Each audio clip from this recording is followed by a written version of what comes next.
അന്തരിച്ച നടൻ മേഘനാഥൻ്റെ മൃതദേഹം ഷൊർണൂറിലെ വസതിയിലെത്തിച്ചു. ഇന്ന് ഉച്ചയ്ക്ക് ശേഷം 2 മണിക്കാണ് സംസ്കാര ചടങ്ങുകൾ. ശ്വാസകോശ സംബന്ധമായ അസുഖങ്ങളെ തുടർന്ന് കോഴിക്കോട് ബേബി മെമ്മോറിയൽ ആശുപത്രിയിൽ ചികിത്സയിലിരിക്കെയാണ് മേഘനാഥൻ്റെ അന്ത്യം ഇന്ന് പുലർച്ചെ ഉണ്ടായത്. വിവരങ്ങളുമായി നിഖിൽ പ്രമേഷ് ചേരുന്നു.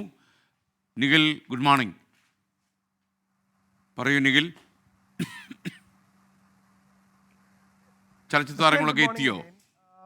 വില്ലൻ വേഷങ്ങളിലൂടെയാണ് മേഘനാഥൻ മലയാള ചലച്ചിത്ര പ്രേക്ഷകരുടെ മനസ്സിലേക്ക് കടന്നു വന്നതെങ്കിലും സമീപകാലത്ത് അദ്ദേഹം ചെയ്തിരുന്ന ചില വേഷങ്ങൾ, ഇപ്പോൾ ആക്ഷൻ ഹീറോ ബിജു പോലെയുള്ള സിനിമകളിലൊക്കെ വളരെ ഹൃദയസ്പർശിയായ കഥാപാത്രങ്ങൾ ചെയ്ത ആ തരത്തിലുള്ള വേഷങ്ങളും തനിക്ക് ചേരുമെന്ന് അദ്ദേഹം തെളിയിക്കുന്ന സാഹചര്യം ഉണ്ടായിരുന്നു.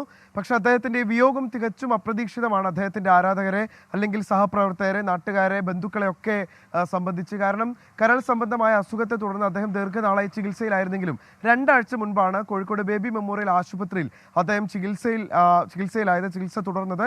ഇന്ന് പുലർച്ചെ 2 മണിയോടുകൂടിയാണ് അദ്ദേഹത്തിൻ്റെ അന്ത്യം സംഭവിക്കുന്നത്. ഇന്നലെ തന്നെ അദ്ദേഹത്തിൻ്റെ ആരോഗ്യനില വളരെ മോശമാകുന്ന ഒരു സാഹചര്യം ഉണ്ടായിരുന്നു. അല്പസമയം മുൻപാണ് ഷൊർണൂരിലെ തറവാട്ടു വീട്ടിലേക്ക് മൃതദേഹം എത്തിച്ചത്. ഉച്ചയ്ക്ക് 2 മണിക്ക് സംസ്കാര ചടങ്ങുകൾ ആരംഭിക്കും. പിതാവ് ബാലൻ കെ നായരുടെ സ്മൃതി കുടീരത്തിന് സമീപത്തായാണ് മേഘനാഥനും അന്ത്യവിശ്രമം ഒരുക്കുന്നത്. ഈ സംസ്കാര ചടങ്ങുകൾക്കായുള്ള ഒരുക്കങ്ങളെല്ലാം തന്നെ ഇതിനോടകം തന്നെ ആരംഭിച്ചിട്ടുണ്ട്. ഇപ്പോൾ അദ്ദേഹത്തിൻ്റെ തറവാട്ടു വീട്ടിലേക്ക് നാട്ടുകാരും ബന്ധുക്കളുമായിട്ടുള്ള ആളുകളൊക്കെ, അദ്ദേഹത്തെ സ്നേഹിക്കുന്ന ആളുകളൊക്കെ ഇവിടേക്ക് എത്തിച്ചേരുന്ന ഒരു സാഹചര്യമുണ്ട്. നമുക്കറിയാം, ഇവിടെ ഒരു പ്രാദേശിക ടെലിവിഷൻ ചാനലൊക്കെ സ്വന്തമായി നടത്തിയിരുന്ന ആളാണ് മേഘനാഥൻ. ആളുകളുമായൊക്കെ വളരെ അടുത്ത ബന്ധം വെച്ച് പുലർത്തിയിരുന്ന ഒരു ചലച്ചിത്ര താരം കൂടിയായിരുന്നു. സിനിമയില്ലാത്ത മുഴുവൻ സമയത്തും പാലക്കാട്ടെ ഈ ഗ്രാമവീഥികളിൽ അദ്ദേഹം ഉണ്ടായിരുന്നു. ആളുകൾക്കെല്ലാം തന്നെ അതുകൊണ്ട് തന്നെ നേരിട്ടൊരു ബന്ധമുള്ള സിനിമാക്കാരൻ കൂടിയാണ് മേഘനാഥൻ. സ്വാഭാവികമായിട്ടും അദ്ദേഹത്തിൻ്റെ ഈ വിയോഗം വലിയ വിഷമവും വേദനയും ഒക്കെയാണ് ആളുകൾക്ക് ഉണ്ടാക്കിയിട്ടുള്ളത്. എന്തായാലും സംസ്കാര ചടങ്ങുകൾ 2 മണിക്കാണ് ക്രമീകരിച്ചിട്ടുള്ളത്. 2 മണി മുതൽ 3 മണിക്കുള്ളിൽ സംസ്കാര ചടങ്ങുകൾ നടക്കുമെന്നാണ് ബന്ധുക്കൾ അറിയിക്കുന്നത്.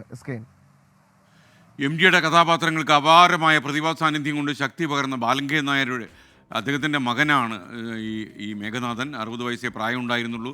വളരെ അകാലത്തിലെ പെയ്തൊഴിഞ്ഞു പോയ ഒരവസ്ഥയാണ് ഉണ്ടായിരിക്കുന്നത്.